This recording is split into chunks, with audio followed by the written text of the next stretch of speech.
Good morning dear students. देखो बच्चे, 3D में लगातार बहुत लेक्चर पढ़ा दिया मैंने, 13 14 15 लेक्चर पढ़ा दिया 3D का। तो बहुत बोरिंग जैसा होने लगा था। वैसे भी मैं इसे बाद में पढ़ाने वाला हूँ, फिर से पढ़ाऊंगा, ऐसी बात नहीं पढ़ाऊंगा, फिर से प्रैक्टिस करवाऊंगा। अभी जितने कॉन्सेप्ट थे ना वो मैंने सिखा दिए, कॉन्सेप्ट सिखा दिया और कॉन्सेप्ट बेस्ड प्रॉब्लम सिखा दिया। तो इसीलिए मैं जान करके क्या क्या थोड़ा सा चेंज करता हूँ, टेस्ट चेंज कर देता हूँ। तो यहाँ पर हम लोग आने वाले हैं, पढ़ने वाले हैं आज लेक्चर नंबर 1, जिसका नाम है डिटरमिनेंट। डिटरमिनेंट के बारे में हम लोग पढ़ेंगे। डिटरमिनेंट क्या होता है, इसमें मैंने ऑलरेडी आप लोगों को पढ़ाया हुआ है कि रो क्या होता है, कॉलम क्या होता है। ये पहले वाले वीडियो में स्टार्टिंग में 11th में जब थे तब समझाया था मैं, रो क्या होता है, कॉलम क्या होता है, और डिटरमिनेंट निकालना भी सिखाया था। लेकिन एक बार फिर से वापस सिखा दूंगा डिटरमिनेंट निकालना। और सोचोगे बोर्ड पे क्या लिखा हुआ है, बोर्ड पे ही लिखा हुआ है जैसे कि ये CBSE में ऐसे लिखते थे, गुजरात बोर्ड में ऐसे लिखा जाता था, पहले ऐसा लिखा था गुजरात बोर्ड में। तो दोनों गुजरात बोर्ड और CBSE इस तरह जो होता है वो CBSE स्टाइल है और ये गुजरात बोर्ड का स्टाइल है। तो ये दोनों इसका डिस्कशन करके बता देता हूं कि एक्चुअली में इसका मतलब क्या होता है। आर का मतलब होता है रो, इस तरह से रहे, ऐसे रहे, इस तरह से, ये होता है रो होते हैं, इसको बोलते हैं हम लोग रो। और ऐसे ऐसे ऐसे ऐसे ऐसे ऐसे ऐसे रहे तो इसको बोलते हैं हम लोग कॉलम। समझ में आ गया, रो और कॉलम की जानकारी मिल गई। तो ठीक है, अब रो और कॉलम अगर रो को ऑपरेट करते हैं, अगर मान लो कि R1 को ऑपरेट करते हैं, R1 को ऑपरेट, इसका मतलब क्या होगा, R1 को ऑपरेट कर रहे हैं। कैसे ऑपरेट कर रहे हैं, R1 और R3 को प्लस कर रहे हैं, R1 और R3 को प्लस कर रहे हैं। इसका मतलब ये होता है सॉरी, R1 बस R3 को प्लस कर रहे हैं। ये हो गया CBSE स्टाइल। CBSE में ऐसे लिखा जाता था, और पहले गुजरात बोर्ड की जो बुक थी, गुजरात बोर्ड में पहले ऐसे लिखा जाता था। इसको हम लोग ऐसे उल्टा लिखते थे, यानी ऑपरेशन R1 का कर रहे हैं, यहाँ 1 3 है ना, यानी 1 3, जिसमें क्या है 31 लिखना है, जैसे वहां 1 3 है, यहाँ 31 लिखना है, और प्लस कर रहे हैं दोनों प्लस, यहाँ पे 1 लिखना है। ये और ये एक ही मतलब है। अभी अब हम CBSE की बुक हो तो ये भी अप्लाई कर सकते हैं, ठीक है कि नहीं। बट यहाँ पे मैं गुजरात बोर्ड का भी सिस्टम सिखा देता हूँ, ऐसे पहले हुआ करता था, क्योंकि पेपर चेकिंग में जाएगा तो ये भी तुम यूज कर सकते हो, ये भी यूज करो, आपको कोई दिक्कत नहीं है। बुक जो है CBSE की बुक चल रही है और CBSE वाली बुक ऐसे ही फॉलो किया हुआ है, लेकिन फिर भी नॉलेज के हिसाब से, जानकारी के हिसाब से ये मैं आपको सिखा देता हूँ। R2, यह समझ के R2 को ऑपरेट कर रहे हैं, इसका मतलब R2 को ऑपरेट कर रहे हैं। जो यहाँ लिखते हैं उसको ही लिखना पड़ता है, यहाँ वही लिखना पड़ता है, यहाँ वही लिखना पड़ता है, यहाँ पे वही लिखना पड़ता है। यहाँ पे ये मैंने गलत लिखा हुआ है, R3 को ऑपरेट कर रहे हैं R3, और यहाँ पे R1 R3 को ऑपरेट कर रहे हैं यहाँ पर। तो 31 है, यहाँ पे गलत लिख दिया, 31 है तो इसको तो उल्टा लिखना है। तो यहाँ पर अगर 23 है तो 32 लिखना है, अगर 23 है तो 32 लिखना है। यहाँ पर 31 है तो यहाँ पर 13 लिखना है, 1 3 उल्टा लिखना होता है। समझ में आ गया। तो यहाँ पर आ जाता है, जो यहाँ लिखा वही लिखना होता है, यहाँ वो यहाँ लिखना होता है, सेम टू सेम लिखना होता है। तो R, इसका मतलब R2 को ऑपरेट कर रहे हैं, R2 माइनस R3। इसको गुजरात बोर्ड के हिसाब से कैसे लिखते थे, 23 है तो यहाँ 32 लिखना है, और यहाँ बीच माइनस कर रहे हैं, यहाँ पर ये यहाँ लगा दिया -1, यानी कि इसमें R2 में रो 2 में से रो 3 को माइनस कर रहे हैं, रो 2 में से रो 3 को माइनस कर रहे हैं। अगर R2 को ऑपरेट कर रहे हैं तो यहाँ R2 लिखना है, R2 माइनस 2 R3, तो 23 है यहाँ पर 32 लिखना है। और इसका मतलब क्या हो जाएगा, R2 को R3 से माइनस कर रहे हैं, लेकिन R3 में पहले 2 से मल्टीप्लाई कर लिया, R3 में 2 से मल्टीप्लाई कर दिया और उसमें आपस में माइनस कर रहे हैं, तब इसको इसमें माइनस कर रहे हैं। कॉम्प्लिकेटेड नहीं है, आसान है, समझ लो। R2 में R3 को माइनस कर रहे हैं, जो R2 जितना वही रहने देंगे। अब R3 जो है, R3 पहले 2 से मल्टीप्लाई करेंगे, डबल करके इसमें माइनस करेंगे। तो इसको क्या लिखेंगे, 23 है तो यहाँ लिखेंगे 32, और यहाँ पे क्या -2 लिखा हुआ है, तो यहाँ पे लिखना है -2। R3 को अगर ऑपरेट करें, R3 को ऑपरेट करें, R3 + 3R1, R3 में R1 ऐड तो कर रहे हैं, लेकिन R1 पहले 3 से मल्टीप्लाई करके ऐड कर रहे हैं। इसका मतलब ये हो गया, R3 को R1 से ऐड कर रहे हैं, लेकिन क्या करना है पहले, R1 में 3 से मल्टीप्लाई कर दिया पहले। इसको मैं समझाऊंगा, एग्जाम्पल लेके भी समझाऊंगा, ऐसे ज्यादा पैनिक होने की जरूरत नहीं है कि ये क्या हो रहा है, डरो मत। बट एक बार बता दिया, काम तो यही वाला आने वाला है, ये नहीं आने वाला है, पर फिर भी एक बार बता देता हूँ, घबराओ मत, टेंशन मत लेना कि क्या हो रहा है। मैं एग्जाम्पल लेकर बताऊंगा, ओरिजिनल क्वेश्चन लेकर बताऊंगा। एक बार झलक दिखा देता हूँ। R3 को R1 से ऐड करेंगे, लेकिन क्या करना है, R1 में 3 से पहले मल्टीप्लाई करेंगे, तो यहाँ पे क्या करना है, 31 है तो यहाँ पे लिखना है 13, उल्टा लिखना, 31 है तो यहाँ उल्टा 13, और यहाँ पे हमने क्या किया, +3 किया, यही प्लस कर रहे हैं, 3 गुना करके यहाँ +3 लिख देंगे। R1 1/x - y का मतलब क्या होता है कि R1 में से x - y कॉमन ले रहे हैं। इसका मतलब क्या होता है, R1 1/x - y मतलब होता है कि x - y जो है ना, R1 से कॉमन ले रहे हैं, R1 से x - y कॉमन ले रहे हैं। अब इसका मतलब क्या होता है, देखो यहाँ पर, यहाँ बाद में 1 है, यहाँ भी बाद में 1 है, R2 1 यहाँ पे 1 कोमा R3 1 यहाँ पे 1, इसका मतलब ऑपरेशन R1 का ही हो रहा है, R1 का ऑपरेशन हो रहा है। और वो क्या हो रहा है R1 को, इसका मतलब ये हो गया R1 को हम R1 में R1 R2 R3 तीनों ऐड कर रहे हैं। इसका मतलब ये हो गया R1 में हम लोग R1 R2 और R3 तीनों ऐड कर रहे हैं। तो ये लिखने का स्टाइल है, ये क्वेश्चन में यूज होगा, टेंशन ज्यादा मत लो, क्वेश्चन में यूज होगा। मैं वहां पे बता के समझा बताऊंगा, ऐसा मैंने बताया था। मेरे पास कॉपी कर लो, घबराना नहीं है, एक झलक कॉपी कर लो, इसको लिख लो, टेंशन लेने की कोई बात नहीं है, ठीक है। इसको कॉपी कर लेना पॉज करके। अब मैं इसको मिटा देता हूं, इसका यूज होगा बार बार, इसका यूज होगा, इसलिए टेंशन लेने वाली बात नहीं है, ठीक है। अब आते हैं हम लोग यहाँ पर डिटरमिनेंट निकालना। डिटरमिनेंट निकालना मैंने पहले सिखाया हुआ, बट फिर भी ये चैप्टर चालू हो रहा है तो एक टाइम पास के लिए डिटरमिनेंट निकाल करके दिखा देता हूँ, ठीक है कि नहीं। डिटरमिनेंट निकाल के दिखा देता हूँ टाइम पास के लिए। मानो 1 2 3 4 -1 6 7 2 1 या 0, ये डिटरमिनेंट का साइन है। मैट्रिक्स का साइन ऐसा होता है, ऐसा लिखा है, ये मैट्रिक्स का साइन होता है। ये साइन किसका है, मैट्रिक्स का साइन है। और ये साइन किसका है, डिटरमिनेंट का साइन है, डिटरमिनेंट का साइन है। दोनों में डिफरेंस क्या, मैट्रिक्स डिटरमिनेंट डिफरेंस क्या है। मैट्रिक्स का आंसर जो है हमेशा मैट्रिक्स में ही होता है, मैट्रिक्स का जो आंसर आएगा तो हमेशा मैट्रिक्स में ही होगा। लेकिन डिटरमिनेंट का जो आंसर आएगा तो कांस्टेंट नंबर आएगा। डिटरमिनेंट का जब ये आंसर आएगा तो कोई 5 6 7 या -8 -9 या 0 कुछ भी हो सकता है, इसका आंसर आएगा मैट्रिक्स में ही आएगा। बट इसका आंसर क्या आएगा, एक नंबर में आएगा, कोई भी नंबर आएगा, 7 8 9 10 या नेगेटिव या पॉजिटिव कुछ भी आ सकता है। जैसे यहाँ पर है, ये मान लो ये डिटरमिनेंट है, अब इसका वैल्यू निकाल रहे हैं, इसका मान लो एक डिटरमिनेंट है, यहाँ पर ए ऐसा है, यहाँ से ए है डिटरमिनेंट, इसको वैल्यू निकालेंगे तो डिटरमिनेंट ऑफ ए, इसे समझो मैट्रिक्स, ऐसे मान लो ये एक मैट्रिक्स है। अब डरोगे तो मैट्रिक्स क्या दे दिया, मैट्रिक्स का कुछ मतलब नहीं, टेंशन मतलब मैट्रिक्स ऐसा समझ लो मैट्रिक्स, डिटरमिनेंट का मतलब क्या हो जाएगा, ऐसा ऐसा मतलब यू 1 2 3 4 -1 6 7 2 0, इसका आंसर क्या है, मैट्रिक्स में आएगा। बट हमें इसका नंबर में लाना आंसर, तो इसका डिटरमिनेंट कर देंगे। डिटरमिनेंट निकालना मैंने ऑलरेडी सिखाया हुआ है, लेकिन फिर भी मैं एक बार टाइम पास के लिए सिखा देता हूँ। यहाँ पे डिटरमिनेंट होता क्या था बच्चे, यहाँ पे जो हुआ करता था इसका साइन चेंज कर देते थे हम लोग। यहाँ पे जो होता था उसका साइन चेंज करके लिखते थे, याद करो कैसे लिखते थे, 1 फिर डब्बा, फिर यहाँ पर -2 और डब्बा, और यहाँ पे +3 और डब्बा। फिर हम लोग क्या करते थे, यहाँ पर ये 1 जब लेते थे तो यूं ऐसा होता था, यहाँ से ये और ये सब डिलीट हो जाते थे, और ये मल्टीप्लाई हो जाते थे, मैंने पहले भी बताया हुआ है। तो यहाँ से डिलीट हो जाएगा, ऐसे हो जाएगा, एल बनेगा, ये क्या -1 × 0 0, और ये 6 2 12, बीच में माइनस का साइन चेंज करके लिखना है -12। अब यहाँ पे टी बनेगा बच्चे, यहाँ पर टी बनेगा, जब इसको लोगे 2 के लोगे तो टी बनेगा। तो ये और ये इस पोजीशन वाले सब डिलीट हो जाएंगे, तो यहाँ वाला बचेगा ये और ये बचेगा, ये और ये बचेगा। तो 4 × 0 तो 0, और पहले ऐसे जाना है, पहले ऐसे जाना है, फिर बाद में से जाना है। 4 × 0 0, और 7 से 42 -42, यहाँ पे साइन चेंज करके लिखना है। जो मल्टीप्लाई करोगे उसका साइन चेंज करके लिखोगे, ये मैंने ऑलरेडी वीडियो में बताया हुआ पहले भी, इसलिए थोड़ा फास्ट ले रहा हूँ। यहाँ पे ऐसे करोगे तो एल बनेगा, इस पोजीशन पर अगर बन तो एल बनेगा, यूं ये पोजीशन ये पोजीशन ये पोजीशन ये पोजीशन ये पोजीशन डिलीट हो जाता है, ये बचेगा यहाँ से ये और ये मल्टीप्लाई करो, 4 × 2 = 8, और इसको मल्टीप्लाई करो तो -7 है तो उसको +7 लिखना है, +7। तो फाइनल आंसर क्या आएगा, यहाँ से 1 × -12 -2 × -42 और 3 × 15, यानी -12 + 2 × 4 84 और 45। अब इसको प्लस कर लोगे, -12 तो 9 और 8 4 12, तो 9 में से 2 गया तो 7, और 2 में से 1 गया तो 1, इसका आंसर आएगा 117। तो ये हो गया डिटरमिनेंट ए का वैल्यू आ गया। डिटरमिनेंट ए का वैल्यू कितना आ गया, 117। डिटरमिनेंट का वैल्यू पॉजिटिव में भी आ सकता है, डिटरमिनेंट का वैल्यू नेगेटिव में भी आ सकता है, और 0 भी आ सकता है, समझ में आया।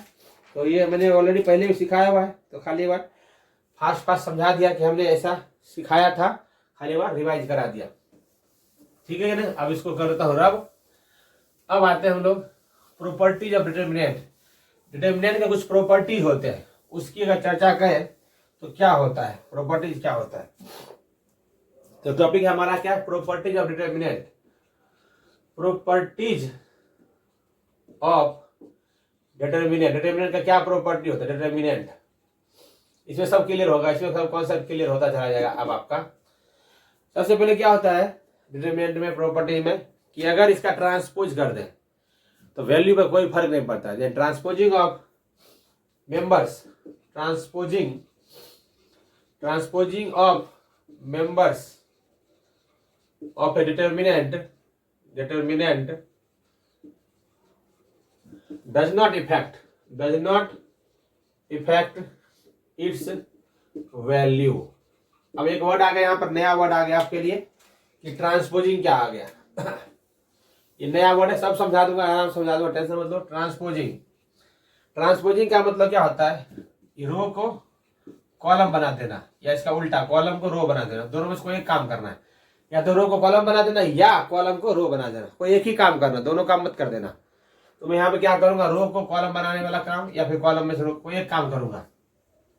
मान लो कि हमारे पास ये डिटर्मिनेंट है 1 2 3 4 5 6 7 8 9, ये हमारा कोई डिटर्मिनेंट है। अब इसका ट्रांसपोज कर देंगे। तो ट्रांसपोज कर देने का क्या मतलब हो जाएगा? ट्रांसपोज कर देने का मतलब होगा जो 147 है ना, ऐसे 147 इस तरह से 147, अब वो ये 147 ऐसे जो है ऐसे, तो यहाँ पर इसमें चिपक गया 147। अभी उसको ऐसे लिखना है, दिस इज कॉल्ड ट्रांसपोजिंग। 258 ऐसे है, अब हमको ऐसे लिखना है। 369 से चिपका दो 369, अभी इसको ऐसे लिखना है। कैसे? देखो एक बार समझ लो। यहाँ पर क्या हो जाएगा 147, अब यूं लिखा हुआ था, ये रो वाइज लिखा, इसे कॉलम में लिखा था, उसको कॉलम को हमने क्या कर दिया? रो में बदल दिया, तो 147 लिख दिया। 258 ऐसे लिखा हुआ, अब हमें 258 ऐसे लिखना है, तो 258। 369 ऐसे लिखा हुआ है, अभी हमको 369 ऐसे लिखना है, तो 369। अब ये तो हो गया ट्रांसपोज करना, हो गया समझ में आया? ट्रांसपोज करना, ट्रांसपोज करने का मतलब क्या होता है? ये ऐसे इस तरह से है तो उसको ऐसे लिखना है, समझ में? फिर इस तरह से है तो उसको ऐसे लिखना है। उल्टा भी कर सकते हो, पर चलो एक दोनों चीज फॉलो करो तो कंफ्यूज हो जाओगे। इसलिए हमने क्या करा, यू था उसको यूं लिख दिया, यू था हमने यूं लिख दिया, यू था हमने यूं लिख दिया। ठीक है, यहाँ तक हो गया क्लियर। अब हम क्या करने वाले हैं, ये जो हमने था क्या, does not effect it's value. Transpose कर देने से डिटरमिनेंट के वैल्यू पर कोई फर्क नहीं पड़ता। जब चेक कर रहे हैं इसका वैल्यू निकाले तो क्या 1 डब्बा -2 डब्बा और 3 डब्बा। 1 लोग क्या 9 5 45, 9 5 45 और 8 6 48। यहाँ पे 2 लोग तो -2 हो जाएगा, यहाँ से 9 4 36 -7 6 42। यहाँ से ये लोग तो क्या 8 4 32 -7 5 35। चलो अब यहाँ से क्या हो सकता है आंसर? 1 ये जगह -3, ये -2 ये जगह -6, ये जगह 3 ये -3। अब इसका आंसर क्या हो सकता है? यहाँ से -3 + 12 और -9। ओहो, इसका आंसर क्या? 12 - 12, 12 - 12, तो इसका आंसर क्या आ रहा है? 0 आ रहा है। इस ए का वैल्यू का इसका डिटरमिनेंट निकाला, क्या आंसर है? 0। अब हमने क्या कर दिया? ट्रांसपोज कर दिया, ट्रांसपोज कर दिया, ट्रांसपोज ऑफ ए। इसका क्या मतलब हो गया? ट्रांसपोज ऑफ ए, ट्रांसपोज कर दिया। अब इसका आंसर निकालो, इसका आंसर निकालो। देखो क्या होता है, मैंने बोला था कि ट्रांसपोज कर देने से इसके वैल्यू पर कोई इफेक्ट नहीं पड़ता है। तो जरा सा आजमा के देख ले एक बार, ट्रांसपोज कर देने से क्या सच में इफेक्ट नहीं पड़ता है? देख लेते हैं एक बार। तो यहाँ से जगह यहाँ से 1 लिया, डब्बा -4 लेंगे तो यहाँ पर होगा डब्बा, और +7 लेंगे तो यहाँ पर जाएगा डब्बा। अब यहाँ से ये बनाया तो क्या 9 5 45 और 8 6 48। अभी माइनस, यहाँ बीच वाला माइनस, इसका साइन चेंज होता था, याद करो, इसका साइन चेंज होता था, तो +4 है तो -4 लिखाएगा। यहाँ t बनेगा 9 2 18 और 8 3 24। अब यहाँ पे 7 लोग बच्चे, यहाँ से ऐसे हो जाएगा, यहाँ से 6 2 12 और 3 5 15। अब देखिए क्या होता है इसका आंसर, -3 है इसका आंसर आएगा, -4 इसका आंसर आएगा, -6 और यहाँ पे 7 इसका आंसर आएगा, -3। दिख रहा है बोर्ड पे आ रहा है, स्क्रीन पे आ रहा है। सो यहाँ ऊपर कर देता हूँ, ये -3, ये माइनस प्लस, तो +24 और 7 है 21 हो जाएगा -21। ये क्या आ रहा है देखो, तो 24 - 24 आ रहा है 0। तो ये भी आंसर क्या आ रहा है? 0 आया, और ये भी आंसर क्या आया? 0। जबकि हमने क्या कर दिया, जबकि हमने क्या कर दिया, उसके मेंबर्स को, उसके मेंबर्स, ये मेंबर्स है सारे, उसके क्या है मेंबर्स, कितने मेंबर्स है इसके अंदर, 9 मेंबर्स है।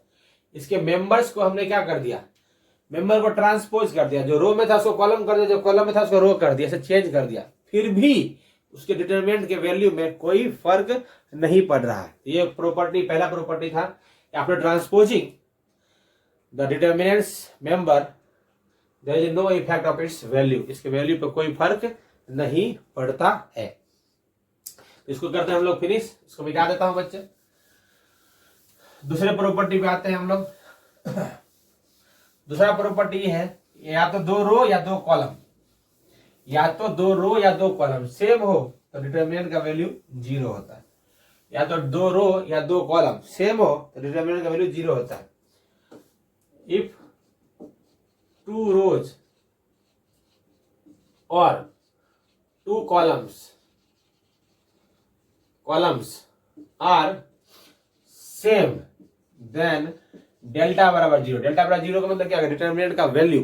डेल्टा बराबर 0 का मतलब क्या होगा, डिटरमिनेंट का वैल्यू। आप सोचोगे रो क्या होता है, बताया था मैंने, you you you you you ऐसे रहेगा रो होता है, यू यू यू यू ऐसे जो रहेगा उसको कॉलम बोलते हैं। सपोज को यहाँ से ले लो, एक यहाँ पे ले लो, यहाँ से 1 2 3 4 5 6, अब यहाँ से 2 रो कर लो, 2 रो कर लो, यहाँ पे 2 रो, तो रो यू बोलते हैं, ये रो है, पहला रो, दूसरा रो 1 2 3 ले लो, दूसरा रो, और 6 7 8 ले लो। यहाँ ध्यान से देखो क्या हो गया बच्चे, ये पहला रो है, ये दूसरा रो है, 2 रो जब सेम हो तो डिटरमिनेंट का वैल्यू क्या होगा, 0, या 2 कॉलम भी सेम हो तो भी डिटरमिनेंट का वैल्यू 0 होता है। आजमा के देख ले क्या सही बात है। 1 यहाँ पर डब्बा, -2 यहाँ पर डब्बा, और 3 यहाँ पर डब्बा। अब देखो यहाँ पर ये लिया क्या, 2 8 जा 16, 7 3 जा 21, ये टी बनेगा तो 8 1 जा 8, -6 3 जा 18, 3 लोगे तो क्या हो गया, 7 1 जा 7, और 6 2 जा 12। देखो क्या होता है यहाँ पर, ये जगह कितना, -6 5 11, ये -5, ये -2 यहाँ जगह -10, ये जगह 3, ये जगह -5, कितना हो गया, -5 + 20 -15, यानी 15 5 20 है, ये भी सेम 0 ही आ रहा है। हाँ मैंने ये बोला ही था कि डिटरमिनेंट का वैल्यू क्या आएगा, 0 आएगा। कब, जब 2 रो या 2 कॉलम सेम हो। अभी क्या था, 2 रो सेम था, इसका मतलब क्या था, R1 रो नंबर 1 और यहाँ पे R2 दोनों सेम थे, इससे डेल्टा का वैल्यू क्या आ गया, 0 आ गया। अब हम कॉलम को सेम करके चेक करते हैं, कॉलम को सेम करके चेक करते हैं क्या यही होता है। मान लो एक डिटरमिनेंट है हमारे पास, कॉलम 1 2 3, यहाँ करते 1 2 3 और 5 4 6 7 कर लेते हैं।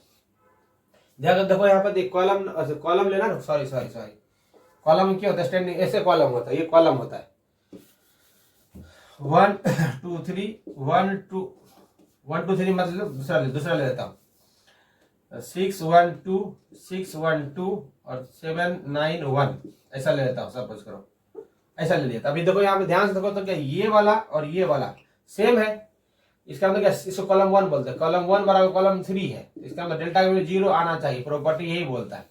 करके देखे, 6 को लिया डब्बा, ये -7 को लिया डब्बा, और 6 को लिया तो डब्बा, 6 को लिया 9 2 18, 1 1 1, यहां से लोगे तो 2 1 2 और 2 1 2, अच्छा इसको लोगे तो यहां से करेगा तो 2 1 2, यहाँ भी वही गलत नहीं कर दिया, 7 लिया 2 1 2, हाँ ठीक है, यहाँ लिया तो 1 1 1 और 9 2 18।